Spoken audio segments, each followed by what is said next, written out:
Is Azula a genius? This is a question I've been thinking about quite a lot as I've rewatched Avatar The Last Airbender. In some ways, yes, and in some other ways, perhaps more important ways, no. She is certainly more clever than basically any other character we see in Avatar The Last Airbender. She orchestrates some truly brilliant plans, and at the same time, she falls victim to a lot of lapses in thinking. She can be quite narrow and insular and fall victim to fallacies. So I will go over the cases both for and against her being a genius.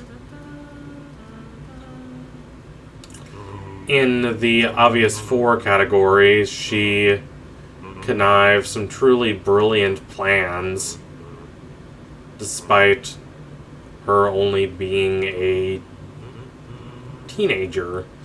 Many people are surprised to learn that she is only 14, and even that she is Zuko's younger sister. I know quite a few people who watched the show a few times and thought of her as being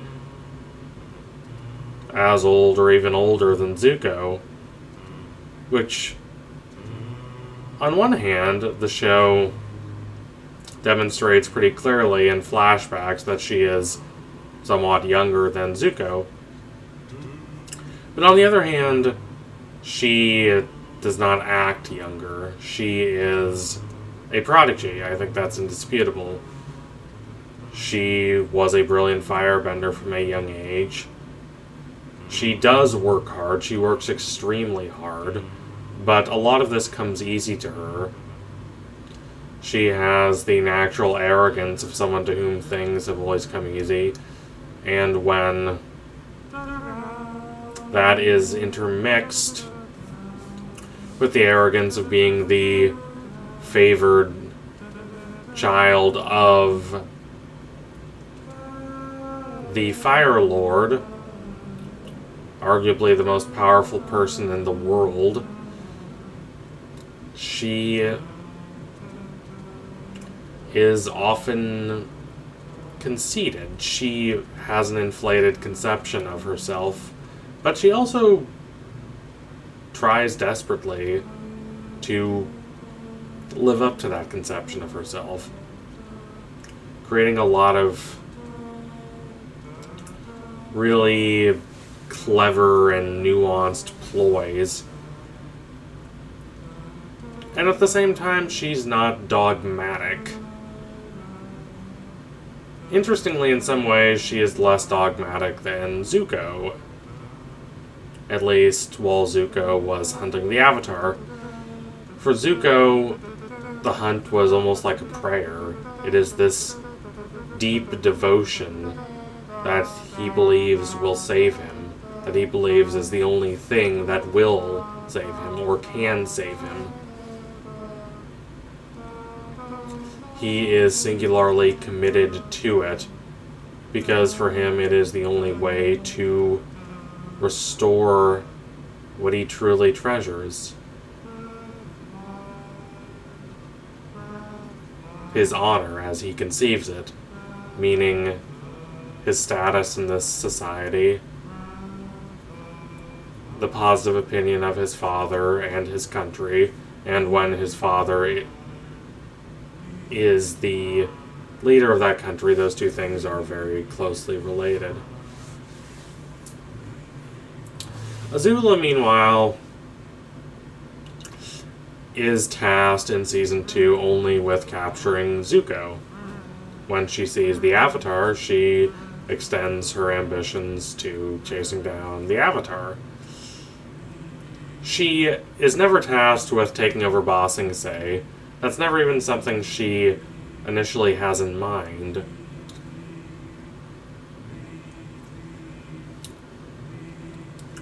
But when her journeys lead her to Ba Sing Se on her hunt for her brother and the Avatar, she decides to take the opportunity to infiltrate the city and eventually use the help of the Dai Li, the secret police, to overthrow the government and take control of the city for herself. And that only happens because she is able to take the attire of the Kyoshi warriors. And that only happens because she chances to meet the Kyoshi warriors on the road. Many things only happen to Azula because of circumstance, but she is able to take advantage of those circumstances for her own benefit. It also helps that she does genuinely understand a lot of darker parts of the human psyche. She is wrong in asserting that these are the only parts that matter, or even that they are the most important parts to motivating people and to convincing them to act. But they are important parts. She understands people's weak points. This is demonstrated as early as the first episode in which she appears, episode 201, The Avatar's State. She knows that Zuko wants nothing more than to return home and to receive the approval of his family, especially his father. So she offers that to him. He takes the bait, and then she tries to capture him. That doesn't entirely work. Life is always more complicated than her plans, which is something we will talk more about later. But it's a good plan nonetheless. And she also knows when to stop pushing, when to be a bit quieter, and let people make their own decisions, like when she's interacting with Zuko in The Crossroads of Destiny, episode 220, she pulls back. She makes her case to Zuko, and then she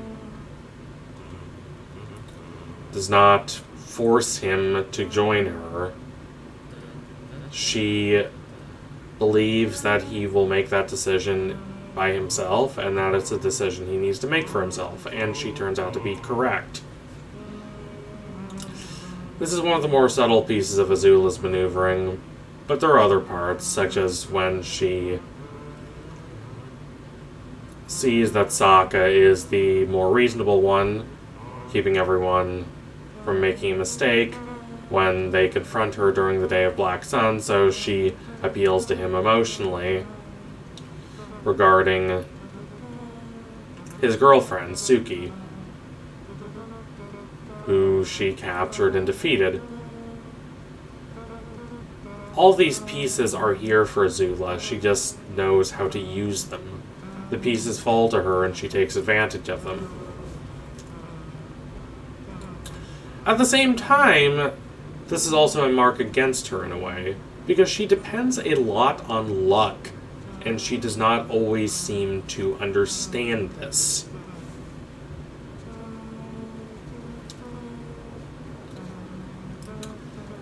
When people talk about Azula, people talk about her being Machiavellian, so let's talk about Machiavelli. Niccolò Machiavelli, the great medieval, early Renaissance, Italian statesman and writer. Machiavelli talks about virtue and fortuna. Virtue for Machiavelli is not necessarily the same as it is for us. It does not mean being good and just and moral. It means action. It means excellence. It means thoughtfulness.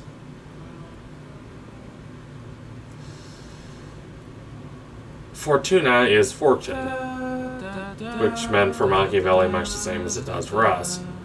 So success depends on your own ability, but also on fate, in a way. And someone should be aware of both of these factors. Azula approaches life a bit differently. She believes wholly that these lucky breaks will come to her. She believes that she deserves them. She has the absolute confidence of someone who has never seriously had to reckon with being wrong. This is not a good thing for Avatar. Zuko is only able to grow because he understands how deeply, tragically, he was wrong. And so he improves as a person because of that. Azula never has to come to that revelation. Everything has been handed to her. She believes she has the divine right to rule, as she declares clearly in the Crossroads of Destiny. She is very smart, but she is also very, very lucky. If all of those breaks do not come to her, she does not take over Ba Sing Se.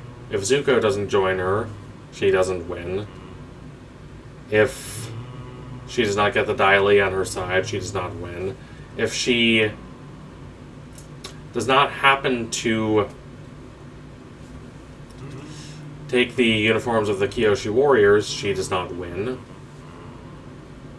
If Sokka, for instance, decides to stay instead of Katara, and he goes to see his girlfriend and realizes, oh wait, that's not her, it's Azula, she doesn't win. If Katara doesn't have Zuko basically be thrown in prison, in a sense, if she doesn't alert what she believes to be the Kyoshi warriors to his presence in the city, she doesn't win. She is very smart, but she also depends on fortune extremely, and yet, with her characteristic arrogance, she believes that all these breaks are just naturally hers, that she deserves them because of her cunning, but also because of her innate excellence. And all of this leads her to be a bit arrogant, a bit conceited. It leads her not to have any idea of what to do when life crumbles from beneath her feet. She makes a few key tactical mistakes. Machiavelli is not, in fact, a callous, heartless person wanting people to manipulate others in order to gain power. He believes in democracy in how we see it, Republican democracy. He views the people as being fundamentally more dynamic and more receptive than singular princes or kings. Yes, he says it is better to be feared than loved in his most famous passage, but ultimately, for Machiavelli, it's better to be both. And it's above all, as he also says in that passage, better to avoid all being hated. It is good to do good, but it's above all good to be seen doing good. To have people like you and think of you in high esteem. The opinions of people matter, and if you treat them with contempt and simply believe they'll do what you tell them, you will become unlucky.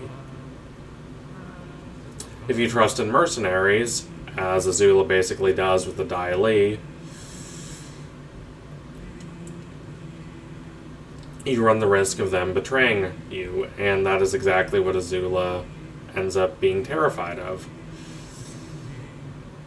Life for Machiavelli is innately cyclical. Empires rise and fall. Every country has its limits. Every individual has their limits.